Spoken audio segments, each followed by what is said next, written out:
Hello student, welcome back to another video of St. Michael's Academy e-learning class. I am Sriram teaching you accountancy of class 12. आज हम अपने इस video session में एक numerical question solve करेंगे अपने realisation account का, जो कि है डिविडेशन ऑफ पार्टनरशिप फॉर्म. ओके, सो इस क्वेश्चन को सॉल्व करके हम अपने इस चैप्टर को आज क्लोज करेंगे. सो क्वेश्चन कहता है Shanti and Satya were partners in a firm sharing profits in the ratio 4:1. On 31st of March 2013 their balance sheet was as follows. Balance sheet given a question. Balance sheet creditors on the liability side, workmen compensation fund, Satya's current account and capital accounts for the partners are given, and the asset side, bank debtors, stock, furniture, machinery and Shanti's current account on the asset side of the balance sheet. Further हमें question में क्या है, prepare realisation account. हमें क्या करना है, realisation account prepare करना है. सो रियलाइजेशन अकाउंट प्रिपेयर करने के लिए we are having the format. हमारा रियलाइजेशन अकाउंट का फॉर्मेट है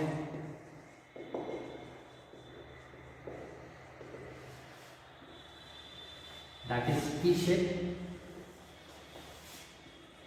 left side debit and right side credit, amount column and amount column.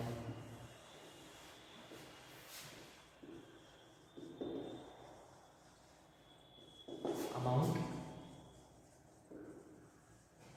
particular and amount. Okay, so realisation account जब हम प्रिपेयर करते हैं तो सबसे पहले क्या करते हैं, जितने भी हमारे असेट्स होते हैं other than cash and partners current और capital account if given on the asset side, उसे हम क्या करते हैं अपने रियलाइजेशन अकाउंट में ट्रांसफर करके उस अकाउंट को क्लोज करते हैं. Okay, so asset side given है that is debtors. So to debtors account that is given 60,000, book value, stock 85,000,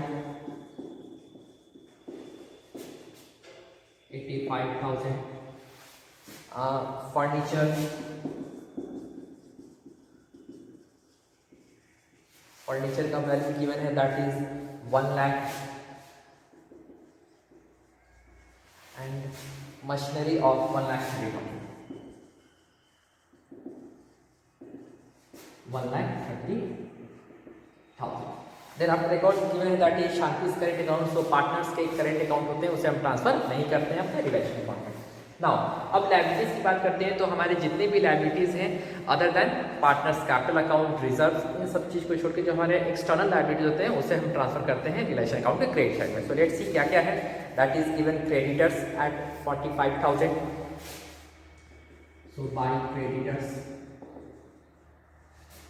account 45,000.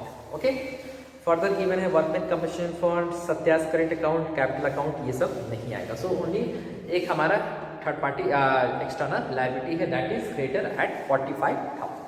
Now ये तो हमने ट्रांसफर कर लिया, असेट्स को हमने ट्रांसफर कर लिया, लायबिलिटीज को हमने ट्रांसफर कर लिया. अब हम एडजस्टमेंट को देखते हैं, एडजस्टमेंट क्या कहता है. So adjustment said Shanti took over 40% of the stock at 10% less than its book value. Shanti एक जो पार्टनर है उसने क्या किया, जो भी स्टॉक है उसका 40% उसने लिया है, वो भी 10% लेस करके. सो स्टॉक की वैल्यू यहाँ पे है, स्टॉक गिवन है दैट इज 85,000. सो यहाँ वर्किंग की अगर हम बात करते हैं सो 85,000 का 40% दैट इज 000 34,000. ओके, ये हमारा हो जाएगा 34,000. लेकिन उसने 10,000 less stock at 10% less than it's book value, उसने क्या किया है 10% कम पे इसे लिया है बुक वैल्यू. तो इसका अगर हम 10% निकालते हैं तो इसका 10% लेस करके निकाल लिया that is 3,400. So when you will deduct 3,400 out of 34,000, ये हमारा आएगा दैट इज 30,600. That is 30,600. तो यहाँ पे हम लिखेंगे by partner's name that is Shanti. So by Shanti's capital account उसने क्या किया, एक असेट्स को टेक ओवर किया. सो दैट उसके कैपिटल को हम क्या करेंगे इस साइड लिखेंगे by Shanti's capital account. That is Shanti's capital account 30,600। कैसे 30,600 आया?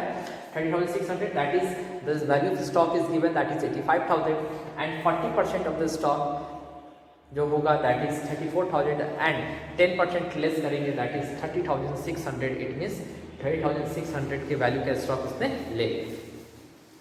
फर्दर क्वेश्चन में कहता है and the remaining stock was sold for 40,000 and the remaining stock was sold for 40,000 furniture realised 80,000। So remaining जो स्टॉक बचे, सो यहाँ पे हमने 40% को हमने क्या किया, एक पार्टनर रेट को ओवर किया। इट मीन्स रिमेनिंग जो होगा that will B 60%। So simply 85,000 में से अगर हम 34,000 को माइनस कर लेंगे तो यहाँ पे हमारा आएगा that is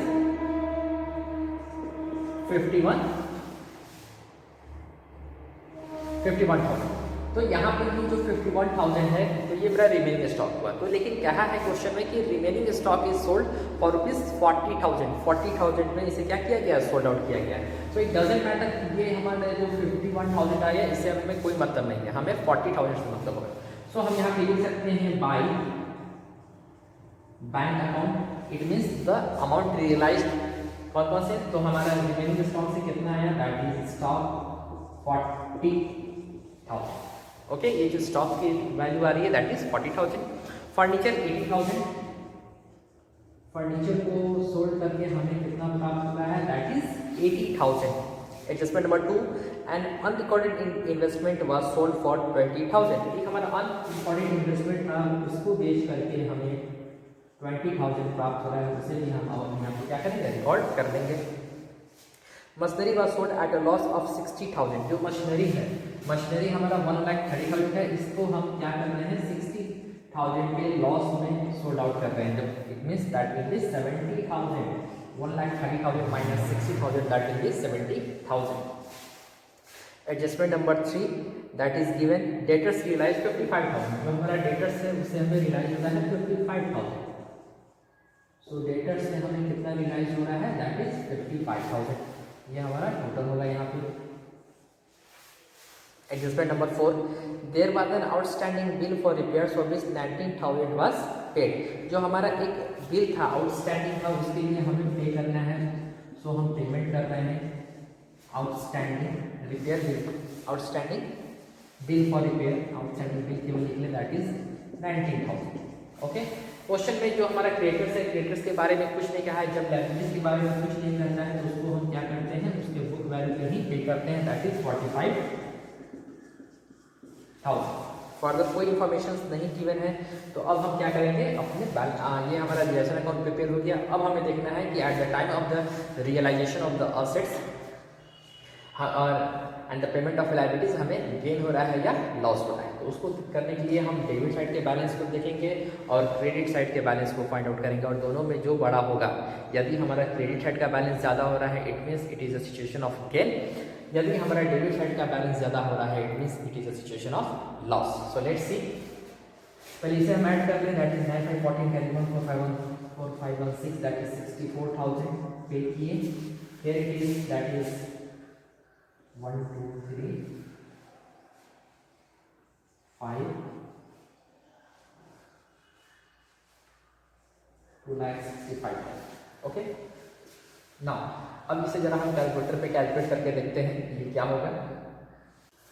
so now student, यहाँ पे जो हमने कैलकुलेशन किया दैट इज डेबिट साइड का बैलेंस ज़्यादा आ रहा है that is 4,39,000। On the other hand जो हमारा क्रेडिट साइड का बैलेंस आ रहा है वो 98,400 से शॉर्टफॉल आ रहा है। It means it is a situation of loss, और जो लॉस होगा उसे हम क्या करेंगे, पार्टनर्स लोगों में उनके प्रॉफिट शेयरिंग रेशियो में हमने इसे क्या किया है, डिस्ट्रीब्यूट किया है that is 78,720 and 19,680। Okay so I hope ये आपको समझ में आया होगा। इसे आप क्या करें, नोट डाउन करें और you can simply take the screenshots.